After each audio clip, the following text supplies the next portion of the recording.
Mama, that person is so fat. Mama, that girl's legs don't work. Mama, she's wearing ratty clothes. Let's say your child says something that's like socially inappropriate in front of another person. So they've said something about somebody that could hurt their feelings or that's rude, and the other person is within earshot. I want the other person to hear you as the parent disrupt what has just happened. And you can do that with kindness and empathy for your child and their curiosity and the other person and their body. I might say something like, her body is different than yours. All bodies are cool and amazing. If it's appropriate, I might say something like, yep, you're noticing she sits in a wheelchair to help her move around the world. Would you like to ask her about her wheelchair? Of course, you need to make the assessment in the moment about whether that's an appropriate question to be asked.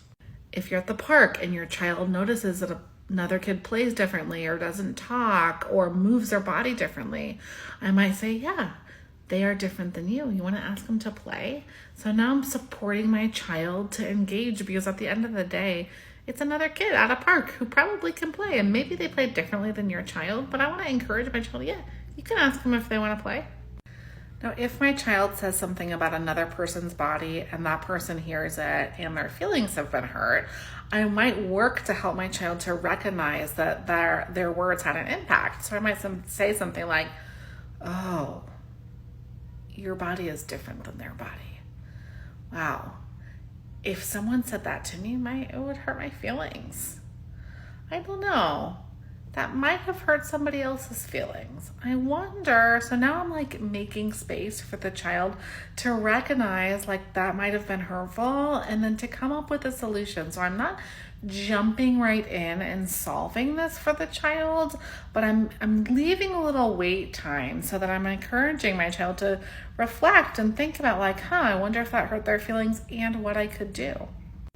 A huge part of this, in my opinion, is just dealing with things as they come up and not like sweeping it under the rug. So for me, the most problematic thing is when something like this happens and then you say nothing about it. It starts to feel like a little bit even shameful and like illicit and weird and like yucky. And then the child doesn't know how to bring it up. And the truth is, there's nothing that your child could notice about the world that you can't comment on, can't support them with, can't help them with.